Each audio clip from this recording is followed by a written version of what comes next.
Welcome to Owning the Goal, a podcast that helps you take charge of your sales success. I'm your host, Brian McFarland, and I look forward to sharing insights and inspiration from my 40-plus year sales career as both an individual contributor and a sales leader. Like you, I'm more than just a salesperson, which is why this isn't just a podcast about sales, if you haven't figured that out already. I'll talk about my other passions too, like books, sports, music, and mental health, and how they all relate to hitting our goals, because success in sales is success in life. Well, hello on a beautiful first day of June. I don't know what day I'm publishing this, but I'm recording it on the first day in June. And I want to say hello to our listeners of Owning the Goal, and I want to thank you all so much. It's because of you that I'm inspired to keep these episodes going, and so many other people. The audience is growing, the shares and likes are growing, so if you can do me a favor, and if you can share this with somebody you think would be interested, and if you can like it, leave a comment, or send me an email at brian@owningthegoal.com. I'd be tremendously appreciative. You can find us on YouTube, which you may be watching this on now. Or you can listen on Spotify, Apple Podcasts, iHeart, any of your favorite listening platforms. So we are here today as I welcome you all. This is a brief personal check-in from yours truly, coming from the Upper West Side of Manhattan. And if you're just listening, you can't see I'm holding one of my cherished, I look at them, I call them tools, but they're also works of art. This happens to be a Fender Squire precision bass, gorgeous color. It was very inexpensive, under $300. And some of the things I want to share with you in this podcast are about goal setting and also life lessons along the way. So one of the life lessons I learned is with being fiscally responsible. Back in the day, before I had obligations of children and marriage and house or apartment or whatever, I used to just spend way too much money on my instruments. So for example, I would buy a bass like this that was more than $1,000, let's put it that way. And then I got rid of all those, and I found that if you buy, certainly used, or this is the quote-unquote, what is this one? Made in Indonesia. And they've got great manufacturing facilities, or Mexico or Japan or China. You can get things at a fraction of the cost, and quite honestly, the quality is exactly the same, if not just as good, and you can save a lot of money. So why am I sitting here with the bass? Well, we're calling today's episode Slow Down to Speed Up, and why I'm using music as a symbol and a communicator of what I want to talk to you all about today, and thanks so much for tuning in, is I've learned so much in the last couple of weeks of both interviewing some amazing guests, Debbie Caudle, Susan Robbins, Ryan Wickline, Rory Paquette. Who else? I'm being interviewed tomorrow by Coach Mickey of 4th and 1. And a few others I can't even remember. Forgive me for not remembering. Dr. T. Mando some time ago. I'll send this all to you. And I've learned so much from all of you, such levels of professionalism, kindness, and I'm meeting people all around this country. Our podcast is now available or being listened to in 6 countries around the globe, which I'm so really deeply humbled by and touched by, so thank you again. And I'm meeting such amazing people, and they're teaching me so much, because in this podcasting community, it seems that we're all just so willing to share. A lot of people do this as their primary business. I'm not. This is really just a business being built in progress, let's say, with no actual goal end date. But just as a way to communicate with people and to be an outlet and to share. And as I always state with, this is my second podcast. I started my first one if I was so fortunate to have you listen to that one called The Turnaround Artists, which with my life partner Marisa, we started probably about 6 or 7 months ago. And the goal idea of that was to bring on people and also interview each other about people who've turned their lives around, and offering some stories and tips and inspiration about what the challenges were, how we faced them, and then how we turn things around, because everybody's got those challenges and different things that are happening in their life. So off that, we actually did an episode about soccer, not bass playing, but we also did some music episodes, and it was called Owning the Goal. So we got the idea to actually have a spin-off podcast called Owning the Goal, and labeled Success in Sales is Success in Life, because in the end we're all salespeople. So what Slow Down to Speed Up is about today is, and why I'm using music as the communication symbol for it, is in reading so many books lately, listening to so many podcasts. One book that's striking a huge chord right now is called Robin Sharma's The Mastery Manual, and then another one by J.P. Bouvet on drumming. If you're not watching this and listening, you can see that I just held those up. But in the Mastery Manual, and my discussion with Susan Robbins, and my discussion with Debbie, and my discussion with Ryan, one of the things that kept striking me was going back to basics and kind of restarting and slowing things down to speed up. How many times in life, I can only speak for myself, have you been multitasking, thinking you're getting more things done? I have a comedic definition of multitasking is doing several things poorly, because if you're not focused on just one, you're not going to give that one the thing it deserves, and in essence you'll be speeding up and slowing yourself down. How many times in life do we do something too quickly only to find that we have to redo it? My dad's old saying, I don't think he invented it, but why is there always time to do it a second time, but never time to do it right the first time? That always was prophetic and held true for me. So what I wanted to say here is, think about, if you would, so many things and areas in your life that you want to get better at, or maybe you're stumbling a little bit, or maybe you just, when you really ask yourself, or you journal, or you ask a partner or a friend where you think you might have an area of development, which is very vulnerable and humble, and they say, let's say, I think you could be a better bass player, I think you could be a better partner, or I think this would help me, for you to be a better friend of mine, just some random examples. Instead of just plowing into that somewhat thoughtlessly, if you will, what I'm trying to share with you today is being really mindful and thoughtful about the way you approach that. So again, why am I holding this space? Get to the point, Brian. Okay. So for those of you who are not musicians, and there may be many, there may be a lot, one of the things that were instantly taught, and I learned clarinet first, I learned drums second, I picked up bass third, then I picked up guitar.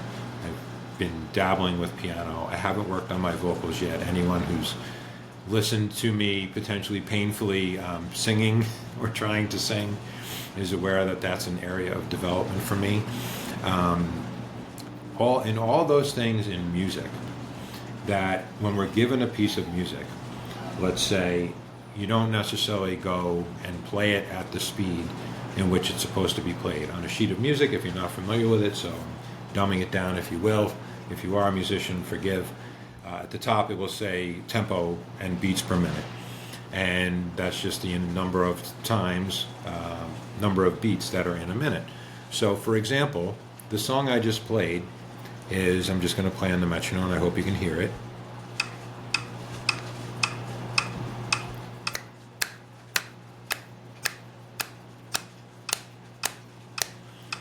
All right, so that's 110. 110 beats per minute.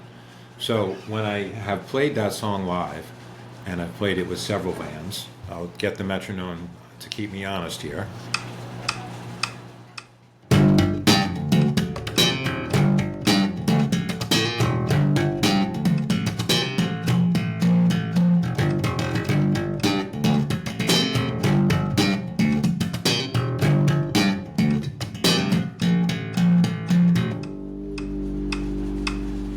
One and two and three and four and one and a two and a three and a four and a. All right, what am I doing there? So that's the song. I forget even what the name of it is, but it tells you a lot. But I wrote the bass line for that song. But I didn't just pick up the bass one day and knock that out. I had a concept and an idea, which first started kind of like this.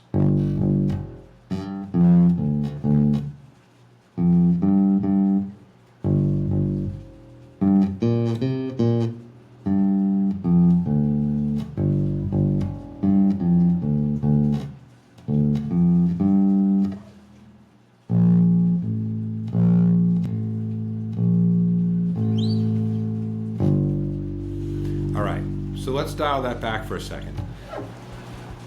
When I came up with that idea, I said, that's kind of interesting. And it was back in the day when Flea was just a madman. He's one of the best bass players ever, in my opinion. And I was all into Flea when I was learning. I think this is probably 2000, maybe 97, 98. I forget when the Red Hot Chili Peppers got red hot.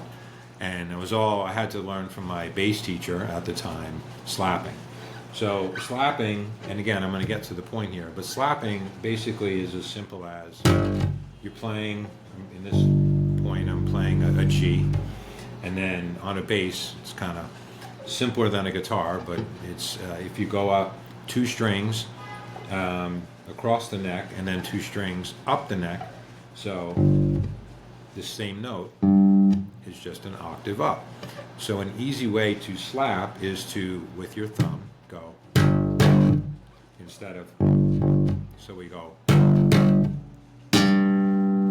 So you pull on the note that is the octave above. So an easy way, basics, to get some slapping that sounds okay is,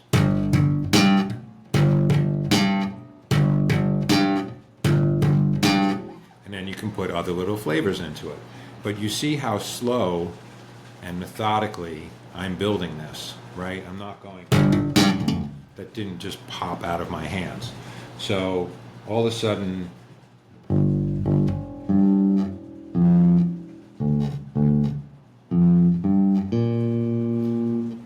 that became,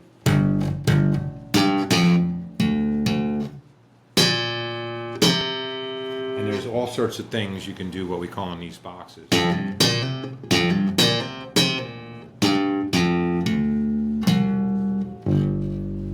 So there's all these things, and that's a whole nother, this isn't a bass lesson, but the point of it is I had to dial that back before I could get it to where I want it to be, because then I was going to present it to the band.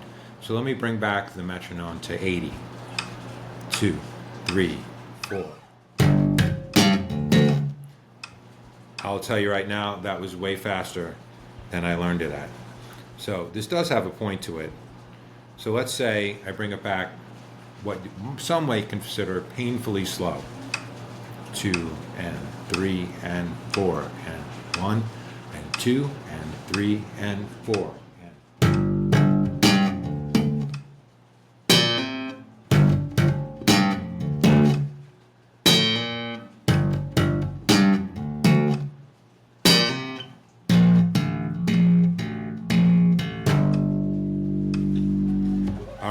So when I'm learning any of the songs that I'm learning to play with a band, on drums, on clarinet, or lessons in life, symbolically, I'm taking the metronome, whatever that metronome may be, writing a letter, writing a book, building my fish tank yesterday, which I wish I could show you, so many other things that we are all learning.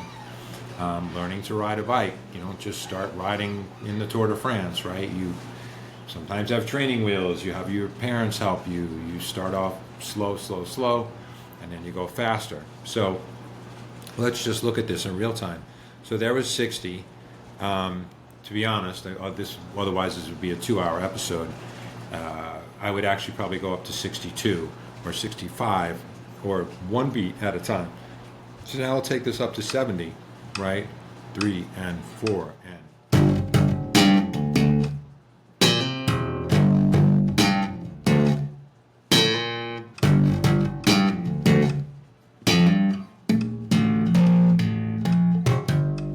All right, so now we got 70. By the way, my bass playing is not at its best right now because I broke my finger playing soccer the other day.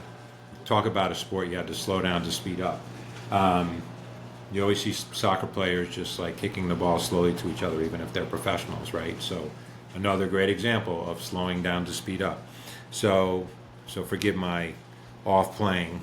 I'll make another episode when my finger feels better. But so now we bring it up 10 beats per minute to 80. Where we are? 1 and 2 and 3 and 4.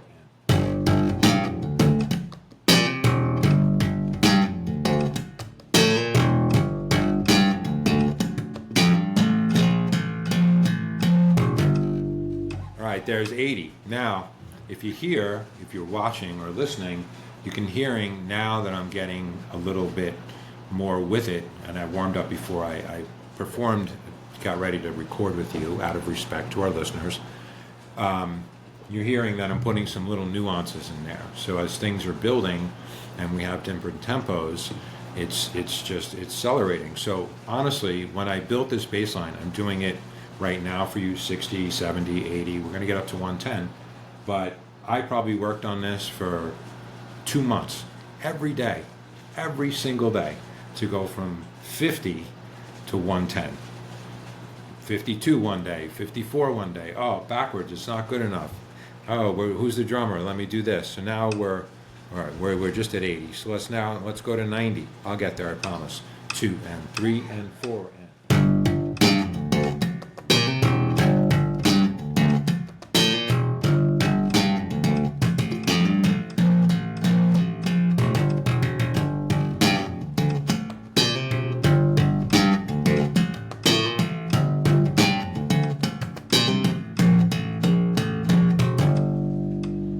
You see, we're progressing right along. Right now, I'm really compressing the learning piece on this, but it's kind of like time-lapse photography, I guess, and I'm going to get to 110, and then I'm going to put the bass down. Okay, so now we're up at 100, and 1 and 2 and 3 and 4, and 1 and 2 and 3 and 4.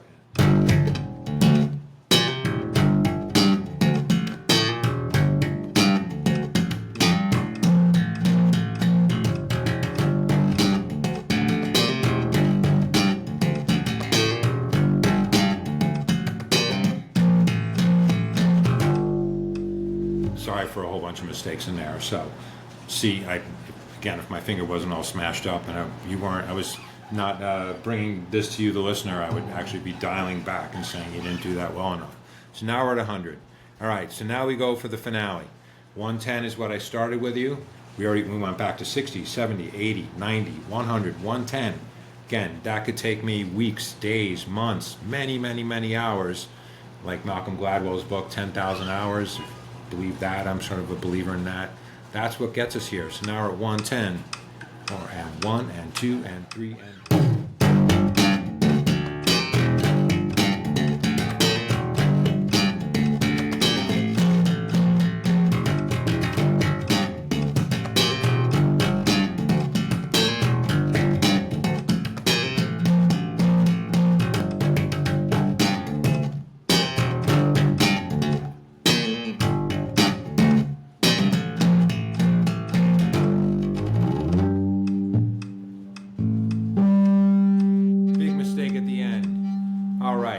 But anyway, thank you for listening, and thank you for Mr. Fender Squire bass. So I'm going to put that down, and then we're just gonna talk. Okay, so where are we going with that? Gosh, I got to learn to do the supermodel sit and have my stomach in a little bit more. Anyway, I promise I'm getting in bikini body shape. So, what did I want to talk to you about here? Here we go again. What was the point there? Slowing down to speed up. Try and find the area of development that you want to focus on. And whatever is your metronome, there's a 110, right? That's where you want to get to with whatever it is, with sales, with relationships, with parenting, with bocce ball, with golf. The list is endless. I don't need to tell you that. Dial it back.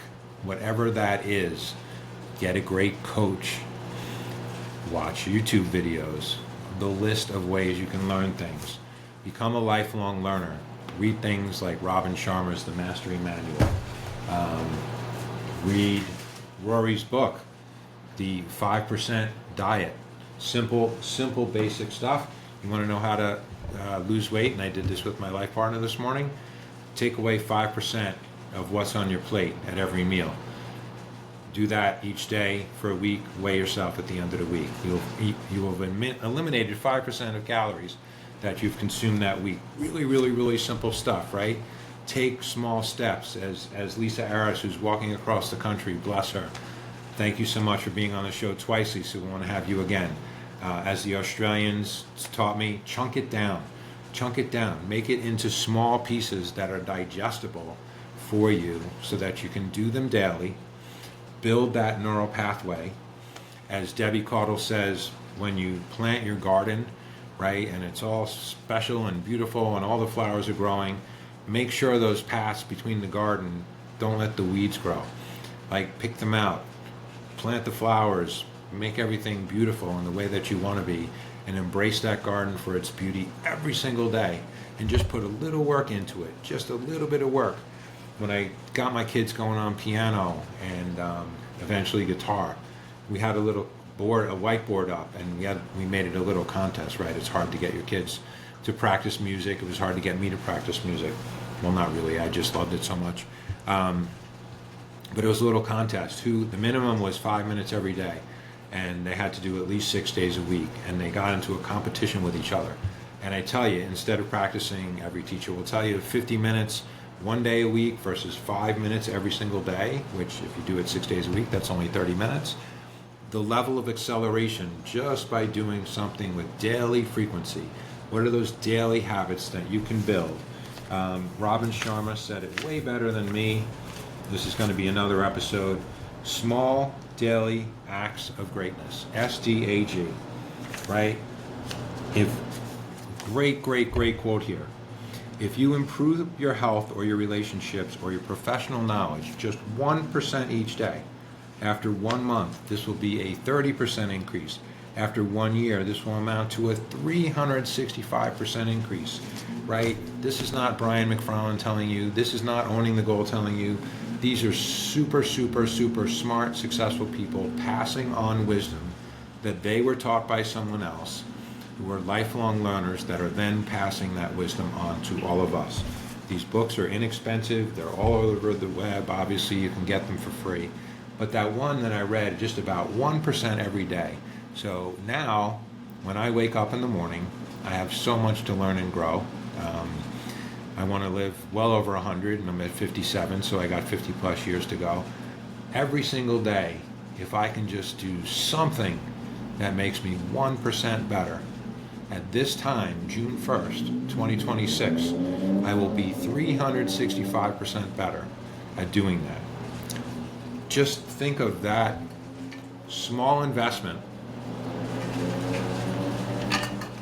yielding so many positives for your life, for your health, for your wealth, not financially. I don't look at financial wealth. It's not about stuff. It's about what's in here. It's about who your family is. It's about your relationship with your friends. It's about how you treat people. It's how you be kind. It's all those things that I've learned that I'm just sharing with you. I'm not trying to be a prophet in any way. So, what is your metronome? And then I'm going to close with a little piece of music for you. Not too much of it, because then I'll get flagged by Facebook or YouTube. What is your metronome in life? Think about that. Of something that you want to be better at every single day. What would it take to be better at that? How can you take a step back to then take way more steps forward? And how can you put that practice into action? Only you can answer those questions. If you're a salesperson, we used to teach, can you make 5 more sales calls a day? Can you pick up the phone 5 more times, even though at least 4 times you're going to get told no or hung up on? You can. You can. What's stopping us, right? And the big idea here is we are all in control of our destinies. So let's focus together on the things that we can control, because the things we can't control are going to come at us all, and they're going to be different ways, and they're going to be as powerful to each of us as they are to anyone else. So let's do our best to focus on the things we can control and make those the key part of our life. And I promise you that by thinking about even just the 1% rule, being better 1% every day, in 1 year, we can get back together and you'll know that you'll be up to 365% better. I'll leave you with a little, since it's summer, I'll say thank you. I hope you like and share this video for anyone you think may benefit from it. And I truly appreciate it, and I'm so humbled by your interest in all we're doing here at Owning the Goal. If you'd like to be a guest, and we're always looking for guests because there's so many great stories out there, please email me at brian@owningthegoal.com. I want to thank you, the listener. I always want to thank my life partner, Marisa, for all her inspiration. She was the one who got me going on that bass riff, which I thought was old and boring, and she just kept saying, wow, that's really great. You should make that, the audio beginning of all your episodes. So now it is. And Dylan Costa, who does all our website and artwork, and is trying to teach me technology. Good luck with that, Dylan, but thank you for it. And most importantly, to you for tuning in, for listening, and for being a part of our community and all that you do. I'll just give you a couple of measures since it's summertime for you to enjoy. By the way, so there's an app called Musician, and it teaches you so many songs and does it, and you bring back the tempo and get the metronome going and all this other stuff so that you can learn stuff, and it does it in a really easy format. So here's a song I don't have perfected yet, but because I dialed it back, I went slow to speed it up. This is what I'm with right now.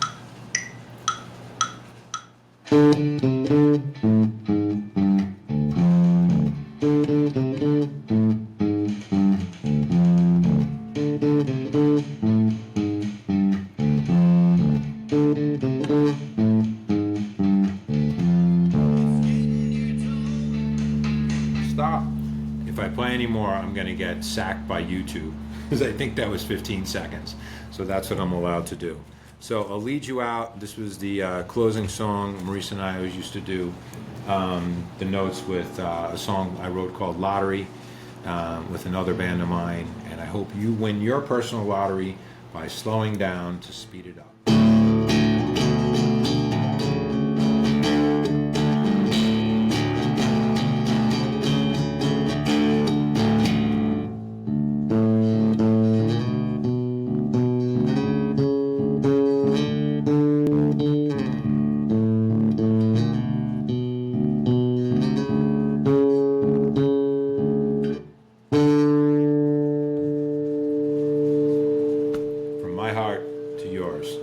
Thanks again for listening to this episode of Owning the Goal.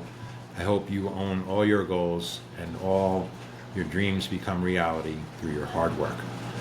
Thanks for now, and we'll talk to you in the next episode.